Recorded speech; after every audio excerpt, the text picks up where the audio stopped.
성도는 하나님을 아는 만큼 행복할 수 있습니다. 하나님을 아는 만큼 순종할 수 있죠. 하나님을 아는 만큼 거룩해질 수 있습니다. 하나님을 아는 지식이 중요하죠.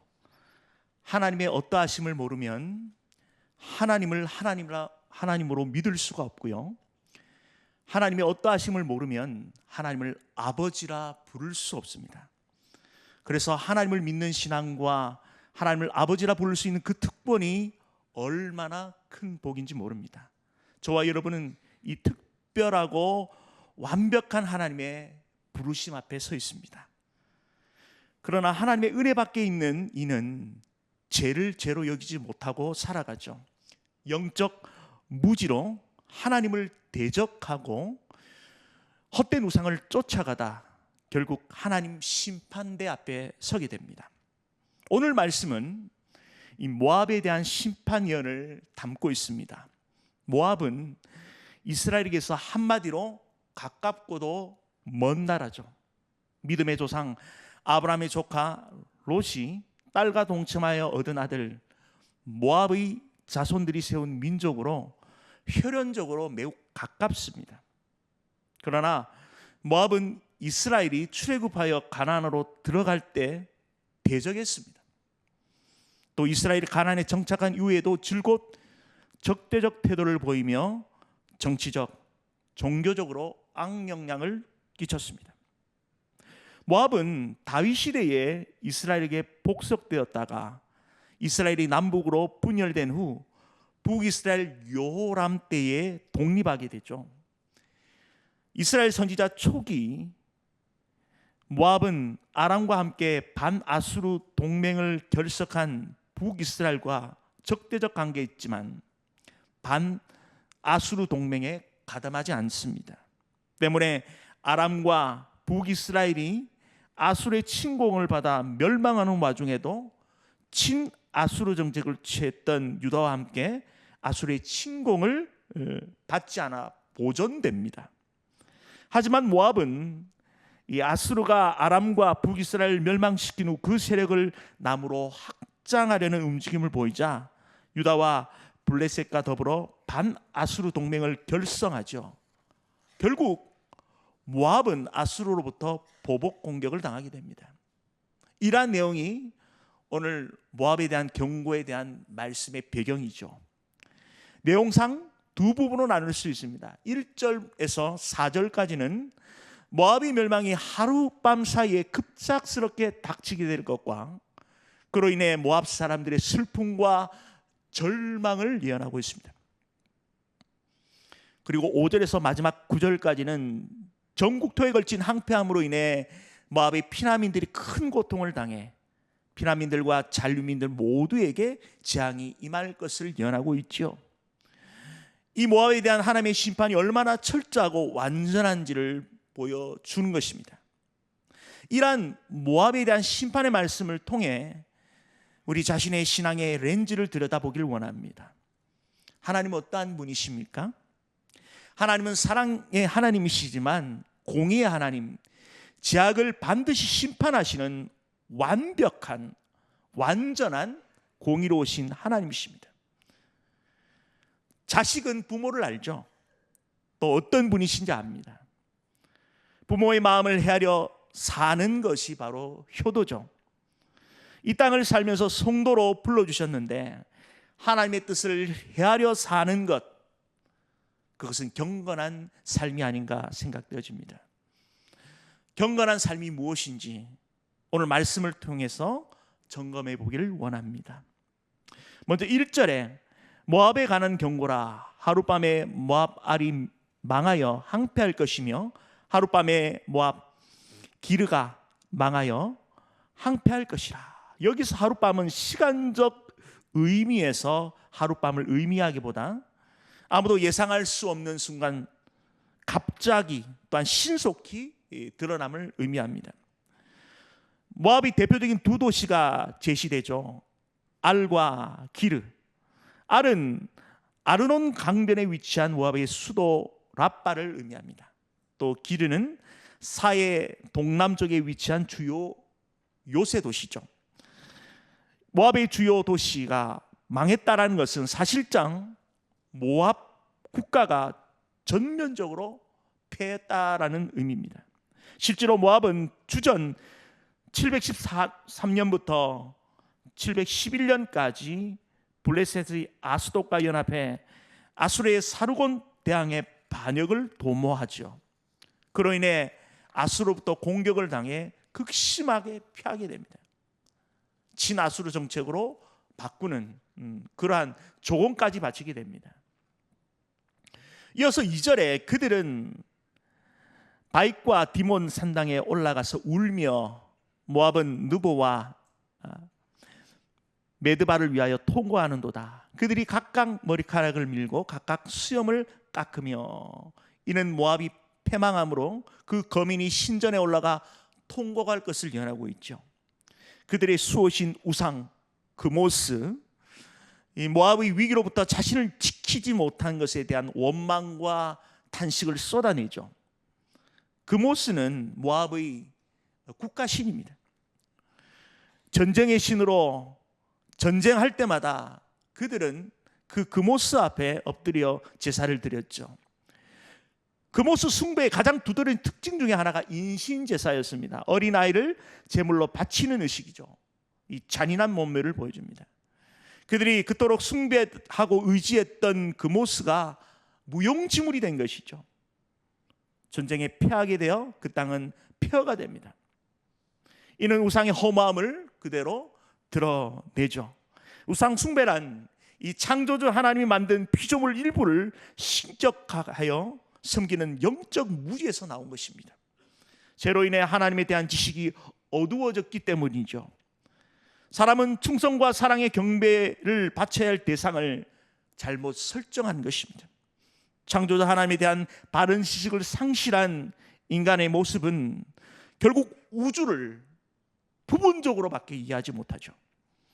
하나님을 떠난 죄인은 끊임없이 자신의 욕망을 채워줄 우상을 만들어내는 것입니다. 칼빈은 말합니다. 하나님을 떠난 인간은 우상 제조 공장과 같다라고 그렇게 지적합니다. 세상은 우상을 숭배하죠. 우상 앞에 열광합니다. 그러나 성도는 하나님을 예배하는 것입니다. 우리의 예배 대상은 하나님이십니다. 하나님을 고백한다면 우리의 신앙 고백은 명확해야죠. 우리의 신앙 고백은 세 가지로 요약할 수 있습니다. 첫 번째는 한번 따라해 볼까요? 하나님과 우리는 특별한 언약 관계에 있습니다. 하나님과 우리는 특별한 언약 관계에 있죠. 하나님을 왕으로 모시고 우리는 백성으로, 하나님은 아버지라 우리는 아들로, 자녀로, 그리고 남편으로, 또 우리는 신부로 그렇게 특별한 관계가 있는 것입니다. 하나님을 아버지라, 또 하나님을 신부로, 또한 하나님의 백성인 우리는 바로 하나님 앞에서 선 삶을 살아야 하는 것입니다. 하나님을 사랑하고 신뢰하는 삶이죠. 두 번째는 성도는 한번 고백합시다. 하나님은 우리의 구원자십니다. 우리의 신앙 고백이 명확해야 하는 것입니다. 하나님은 우리의 구원자십니다. 죄와 죽음으로 우리를 건져주신 그 위대하신 하나님의 은혜의 손이 우리와 함께 하십니다. 우리의 행함이나 노력이 아닌 전적인 하나님의 능력과 사랑으로 얻은 특별한 은혜인 것입니다. 예수 그리스도의 대속의 공로요 하나님의 은혜인 것입니다. 그러므로 우리는 전적으로 하나님을 사랑하고 섬겨야 하는 것이죠. 우리의 신앙 고백 세 번째는 하나님의 거룩한 형상을 닮아가야 한다는 것입니다. 한번 고백합시다. 하나님의 거룩한 형상을 닮아가야 합니다. 하나님의 거룩한 형상을 닮아가는 것, 우리가 일평생 우리의 과제가 아닌가 생각되어집니다. 바로 성화의 삶이죠. 이 거룩한 하나님 백성은 구별된 백성으로 우리를 부르시고 하나님 말씀을 지키는 만큼 우리는 더욱더 거룩해져 가는 것입니다. 하나님의 뜻이 말씀 안에 담겨져 있죠. 하나님은 이스라엘 백성들과 특별한 관계로 구별하여 그들을 부르셨습니다. 이스라엘 백성은 하나님의 백성으로 그 말씀을 지키고 하나님의 말씀을 지킴으로 말미암아 더욱더 거룩한 하나님 백성으로 세워져 갔습니다. 하나님은 우리를 거룩하기 때문에 구원하신 것이 아니라 우리를 거룩한 사람으로 빚어 사용하시려고 우리를 구원하신 것이죠. 그러므로 성도는 다른 불신자들과 구별된 삶을 살아야 하는 것입니다. 구별된 삶이 무엇입니까? 지리적, 장소적으로 떨어져 사는 것이 아니죠. 우리의 삶 속에 불신자들과 함께 얼굴을 맞대고 살아가지만 우리의 삶의 내용은 달라야 하는 것이죠. 오직 그리스도께서 우리에게 자유를 주셨기에 그분 안에 거룩한 삶으로 살아가는 예배자의 삶, 삶의 예배자로 서는 것입니다. 계속해서 3절에 모압에 대한 심판에 대해서 말씀하고 있습니다. 거리에서는 굵은 배로 몸을 동였으며 지붕과 넓은 곳에서는 각기 애통하여 심히 울며, 모압이 당한 비통한 그런 슬픔에 대해서 표현하고 있습니다. 그들이 입은 굵은 배는 3배로 곡식자를 의미하죠. 자신들이 당한 슬픔과 비애가 나라 전체가 직면하고 있는 상황을 표현하고 있는 것입니다. 지붕에 올라간다라는 표현은 그 슬픔을 하늘에 대고 또한 토해낸다라는 표현이죠. 또 넓은 곳은 강장에 모여 통곡하는 것으로 그 슬픔을 자신뿐만 아니라 이웃에게 알리고 그 아픔을 공유한다는 것이죠. 이사야 선지자는 모압 전체가 그런 커다란 슬픔에 사로잡히게 되었 것을 열거법으로 표현하고 있는 것입니다. 이어서 4절에 헤스본과 에르알레는 부르짖으며 그들의 소리는 야스까지 들리니 그러므로 모압의 군사들이 크게 부르짖으며 그들의 혼이 속에서 떠는도다. 헤스본은 이 요단강 하류의 동편 25km 지점에 있고 높이는 약 895m의 구릉지에 있습니다. 그리고 요단 평원에 있기에 또 군사적으로 훤히 보이는 요충지죠. 에르알렐은 헤스본으로부터 동쪽으로 약 2km 떨어져 있는 성읍입니다. 역시 군사적으로 중요한 위치에 있습니다. 야스 또한 헤스본과 가까운 남쪽에 있는 평야 군사 요충지입니다. 모압 거민들이 당한 슬픔이 온 도시를 덮고 주변 도시까지 들리는 의인법으로 가장하고 있죠. 이들은 그 군사 요충지에서 잘 훈련된 군사들까지 두려워 떠는 아비규환의 모습을 잘 드러내고 있습니다. 계속해서 5절에 내 마음이 모압을 위하여 부르짖는도다. 그 피난민들은 스왈과 에글롯 스갈라시까지 이르고 울며 루잇 비탈길로 올라가며 호로나임 길에서 패망을 울부짖으니, 여기서 내 마음이란 표현은 이사야 선지자의 마음을 표현하고 있는 것입니다. 사실 선민을 대적하는 이방 모압이 패망에 대해서 슬퍼할 이유가 없죠. 그러나 이사야 선지자는 이스라엘과 혈연 관계에 있는 이 모압의 멸망을 가슴 아파하고 또한 자신의 마음처럼 그렇게 슬픔을 표현하는 것입니다. 이 긍휼히 여기는 마음은 하나님 주신 마음인 것입니다. 다른 사람을 향하여 또 긍휼히 여기는 그 마음은 하나님께서 기억하시고 또한 그 은혜를 채워주십니다. 소알은 사해 남단 끝쪽에 있는 평원이죠. 또 에글랏 스갈시아는 이 모압의 남부 쪽에 위치하고 있습니다. 루잇 호르나임 소알 부근 지역으로 목숨을 부지하게 울부짖으며 비탈길로 올라가는 그러한 모습을 생생하게 묘사하고 있습니다. 이어서 6절에 물이 마르고 풀이 시들었으며 연한 풀이 말라 청청한 것이 없음이로다. 니무름은 이 사해 남동쪽에 있는 오아시스 성읍입니다.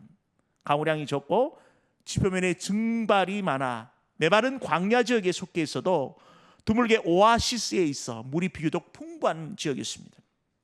사람 살기에 아주 좋은 환경이었습니다. 그러나 전쟁으로 인해 수많은 피난민이 그곳을 거치면서 그 많던 물도 다 고갈된 것이죠. 물도 풀도 마른 그런 푸른 빛이라고는 아예 없는 극심한 황폐함을 드러내고 있는 것입니다. 또 7절에 그러므로 그들이 얻은 재물과 쌓았던 것을 가지고 버드나무 시내를 건너리니 이는 모압의 피난민들이 물도 양식도 구할 수 없는 지경에 이르자 그 피난민들은 자신의 양식과 또한 재물을 조금이라도 잃지 않기 위해서 안간힘을 쓰는 모습이죠. 여기서 버드나무 시내는 세일강 북쪽 지류의 남쪽 에돔 국경선까지 의미합니다. 나라가 패망의 길이 지쳐지자 북쪽에서 남쪽으로 또한 이제 그 남쪽에서 이제 국경 너머로 가는 그런 처절한 상황들을 보게 되는 것입니다. 시시각각 악화되는 그런 모압의 거민들은 자신의 감당할 수 없는 그 고통을 표현하고 있는 것이죠. 계속해서 8절에 이는 곡성이 모압 사방에 둘렀고 슬피 부르짖음이 브엘엘림에 미치며, 이어서 9절 상반절에 디몬물에는 피가 가득하미로다. 암몬 사람들이 재산을 가지고 국경을 넘어 도피하는 그런 모습, 그런 처참한 모습을 보게 되는 것입니다. 전쟁으로 인해 수많은 사람이 죽고 안전한 곳은 없고 먹고 살만한 근간을 잃어버렸던 그들의 모습을 보게 되는 것입니다. 이어서 9절 하반절에 그럴지라도 내가 디몬의 재앙을 더 내리되 모압에 도피한 자와 그 땅에 남은 자에게 사자를 보내리니, 여기서 모압에 도피한 자라는 이 패망 중에 생명을 건진 모압 사람을 의미합니다. 또 그 땅에 남은 자로서 모압이 패망 이후에도 그 땅이 언젠가는 재건될 것을 희망하면서 굳건하게 그 땅을 지켰던 사람들이죠. 그러나 그들에게도 하나님의 자비가 없는 것입니다. 하나님의 엄중한 심판이 있는 것이죠. 사를 보내어 찢게 하시고 모압은 더 이상 어떠한 희망도 가질 수 없게 된 것이죠. 사자는 상징적 의미로 볼 때에 주전 605년 모압을 침략한 바벨론 왕 느부갓네살 왕을 의미하기도 합니다. 이는 하나님의 심판하시기로 작정한 것은 반드시 이루신다라는 것이죠. 자, 이런 모압에 대한 심판의 말씀을 통해서 우리는 하나님의 어떠하심을 볼 수 있습니다. 하나님은 사랑의 하나님이시지만 그 죄를 엄중히 심판하시는 완전한 재판장이시라는 것입니다. 그 하나님을 바라보면서 성도의 삶이 어떠해야 되는지를 우리가 한번 점검해 보기를 원합니다. 바로 코람데오, 하나님 앞에서의 삶, 경건한 삶을 살아야 하는 것이죠. 모압은 하나님이 없는 삶을 살았습니다. 하나님 중심의 삶이 아닌 그들의 욕심을 쫓아 우상을 쫓았고 결국 지악의 길로 걸어갔던 것입니다. 결국 하나님의 엄중한 심판을 받게 된 것입니다. 그러나 성도의 삶은 어떻습니까? 하나님의 특별한 부르심 앞에 서고 늘 하나님이 어떠한 우리의 삶을 통하여 역사하시는지를 바라보는 그러한 경건한 삶을 살아내야 하는 것이죠. 우리가 잘못된 길로 걸어갔다면 재빨리 돌아가는 그런 성찰의 삶이 필요한 것입니다. 성찰의 기준은 언제나 하나님의 말씀이어야 하는 것입니다. 내 상황과 처지가 아닌 하나님 말씀 앞에 서는 것입니다. 칼빈은 이 경건의 정의를 이렇게 얘기하고 있습니다. 늘 하나님 말씀을 내려받는 삶이다. 하나님 말씀 내려받는 삶이라는 것이죠. 그리고 평소에 우리가 하나님 말씀을 묵상하는 삶이 너무너무 중요한 것입니다. 하나님 말씀을 읽고 그 말씀을 또한 기록하며 또한 그 말씀 가운데 살아내는 묵상의 삶이 중요한 것이죠. 말씀에 어긋났다면 바로 수정하고 또한 그 말씀 가운데 부합하는 삶을 살아가기 위해 몸부림치는 노력이 있어야 하는 것입니다. 사도 바울은 젊은 목회자 디모데에게 당부하고 있습니다. 디모데전서 4장 8절에 육체의 연단은 약간의 유익이 있으나 경건은 범사에 유익하니 금생과 내생에 약속이 있으리라. 이 땅의 건강을 위하여 열심히 운동하고 또 몸을 단련하는 것 중요하죠. 그러나 이 경건은 이 땅에서뿐만 아니라 영원한 죽음 건너편 영원한 세계까지 유익을 주는 그러한 하나님의 특별한 은혜의 처방이라는 것입니다. 그러므로 우리 성도는 언제나 경건한 삶을 살아야 하는 것입니다. 그 기준은 하나님의 말씀입니다. 하나님 말씀 가운데 살아내는 삶, 그 경건한 삶을 통하여서 우리는 죄로부터 자유할 수 있는 지혜를 얻는 것이죠. 자동차에 저장치가 없다면 운행 불가입니다. 우리가 가는 것도 중요하지만 멈춰서는 것 중요하죠. 우리가 하나님 말씀 앞에 붙들려 사는 삶이 필요한 것입니다. 모압이 왜 하나님 앞에 철저하게 무너졌습니까? 이스라엘과 혈연 관계에 있는 그러한 종족이었지만 하나님의 권속으로서의 선한 영향력을 받지 못하고 철저하게 하나님을 등지고 또한 신앙 안에 살지 못하고 우상을 쫓는 그 욕심을 쫓아 사는 그 삶으로 인해서 결국 하나님의 심판대 앞에 서게 된 것입니다. 그러므로 성도는 언제나 하나님 말씀 앞에서의 삶을 살아내야 하는 것입니다. 또한 성도는 하나님을 힘써 알아야 하는 것입니다. 호세아 선지자는 이스라엘을 향하여 당부하죠. 호세아 6장 3절에 그러므로 우리가 여호와를 알자, 힘써 여호와를 알자. 그의 나타나심은 새벽별같이 어김없나니 비와 같이 땅을 적시는 늦은 비와 같이 우리에게 임하시리라. 여호와를 힘써 알자라는 것은 호세아서의 전체 주제이고 또한 오고 가는 세대의 우리의 신앙의 깊은 모토로 삼아야 할 것입니다. 힘써라는 것은 누군가가 나를 추적한다라는 그런 생각으로 그 행위를 쫓아가는 삶인 것입니다. 힘써 우리의 마음을 쏟아내야 하는 것이 바로 하나님을 알아가는 삶인 것입니다. 우리의 삶이 전심전력하여 하나님을 알아가는 삶을 살아갈 때에 우리의 신앙은 하나님을 통한 믿음 위에 설 수 있는 것이죠. 신앙에는 무승부가 없습니다. 지든지 이기든지 중간지대는 없죠. 1517년 루터가 종교개혁을 단행할 때에 하나님 앞에 철저하게 일한 신앙의 원리 위에 섰던 것입니다. 오직 성경, 오직 그리스도, 오직 은혜, 오직 믿음, 오직 하나님께 영광. 위대한 신앙의 모토 5가지의 핵심을 붙들고 나갔다는 것입니다. 우리 한번 힘있게 한번 고백합시다. 오직 성경, 오직 그리스도, 오직 은혜, 오직 믿음, 오직 하나님께 영광. 이 위대한 신앙의 모토를 가지고 흔들리지 않는 그런 종교개혁을 단행할 수 있었다는 것입니다. 종교개혁을 한다는 것은 생명을 거는 것이고 자신의 전생일을 거는 위대한 하나님의 발자취인 것입니다. 그러나 하나님의 말씀과 그리스도와 오직 하나님의 은혜와 믿음 위에 하나님의 영광을 위해서라면 기꺼이 헌신하고 순종할 수 있었던 것입니다. 이 믿음의 발자취를 쫓아 우리도 믿음의 승부사가 되어야 하는 것입니다.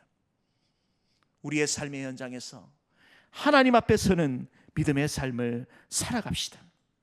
하나님을 아는 지식은 단순한 지적 알미 아닙니다. 성경 말씀을 마치 창세기부터 요한계시록까지 66권의 말씀을 박사처럼 달달 외우고 또 지식적으로 아는 분들이 있어요. 그렇지만 그 말씀을 나의 말씀으로 믿고 순종하는 삶을 살아내지 못한다면 아무런 의미가 없는 것입니다. 중요한 것은 우리가 하나님 말씀 가운데 단순한 지식이 아닌 그 말씀 가운데 하나님을 경외하는 삶으로 풀어내는 삶이 있어야 하는 것이죠. 하나님 경외하는 삶이 무엇입니까? 하나님을 무한히 존경하고 사랑하는 마음, 그리고 하나님 말씀 앞에 살지 못하는 나의 연약한 모습을 바라볼 때에 그 공의의 하나님을 바라보며 또한 돌이키는 그런 민감한, 영적인 민감한 삶을 살아내는 것이죠. 하나님께서 우리에게 주신 십계명의 말씀 가운데 하나님 경외하는 신앙이 다 내장되어 있습니다. 구약의 백성이든 신약의 백성이든 모든 세를 뛰어넘는 하나님을 경외하는 삶이 하나님 말씀 가운데 또 십계명 안에 다 담겨져 있는 것이죠. 하나님을 올바로 아는 삶이 우리의 삶을 이끌어 나가는 가장 복된 삶인 줄 믿으시기 바랍니다. 새벽 빛이라고 표현하고 있습니다. 새벽 빛이 비추면 어둠은 물러가는 것이죠. 어둠은 이 조명이 비출 때에 물러가게 되는 것입니다. 환하게 드러나는 것이죠. 그러므로 우리의 삶은 늘 하나님 앞에서 영적으로 민감한 삶, 우리의 영혼이 빛된 삶으로 살아갈 수 있도록 늘 영적인 민감한 삶을 살아야 하는 것입니다. 그런 의미에서 우리가 회개라는 것이 참 중요한 영적 의미가 담겨져 있습니다. 회개란 두 가지가 있죠. 단회적 회개와 계속적 회개가 있습니다. 단회적 회개란 우리가 그리스도 구속의 은혜 가운데 우리의 심령이 단회적으로 고백하는 신앙 고백이죠. 일생에 단 한 번 주님을 인격적으로 만나고 우리의 심령이 하나님 앞에 죄인임을 깨닫고 고백하는 회개인 것입니다. 계속적 회개란 우리의 삶 속에서 하나님 백성의 삶을 살아가는 성령의 조명하심 가운데 깨닫게 되는 그 생활 속의 회개인 것이죠. 그러므로 회개는 날마다 또 구체적으로 하는 것입니다. 우리가 영적으로 더 민감할 때에 더 세세하게 하나님께서 우리를 통하여 역사하시는 하나님 말씀을 바라보며 살아내는 것이죠. 성령 안에 더 민감한 신앙의 사람이 되어야 하나님 말씀 앞에서 구별된 삶을 살아낼 수 있는 것입니다. 우리 대청의 우리 모든 성도님들이 이런 신앙 위에서는 귀한 성령 되시길 소원드립니다. 이 늦은 비는 이 보리를 수확하기 전 이 4월경에 내리는 봄비를 의미하죠. 이 비가 옴으로써 보리 알곡이 추수에 적합하게 풍성하게 맺힐 수 있는 것입니다.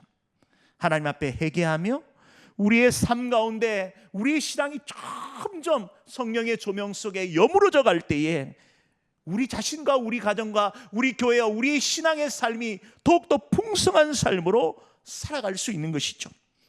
성령의 조명 속에 경건한 삶을 사는 복된 성도가 됩시다. 말씀을 맺겠습니다. 성도는 하나님을 아는 만큼 행복할 수 있습니다. 하나님을 아는 만큼 순종할 수 있고 거룩한 하나님의 형상으로 지어갈 수 있습니다. 그런 의미에서 오늘 모압을 향한 그 심판의 메시지는 우리의 신앙을 점검할 수 있는 좋은 그런 거울이 되었습니다. 하나님을 떠나 우상을 쫓는 그 삶을 버리고 언제나 하나님의 그 말씀의 렌즈를 통하여 경건한 삶을 살아내야 하는 것이죠. 하나님을 힘써 알아야 하는 것입니다. 이 자리에 함께 예배드리는 우리 모든 성도님들이 하나님 말씀을 따라 믿음을 따라 살아내는 그런 경건한 신앙의 거장들이 다 되시길 축원드립니다.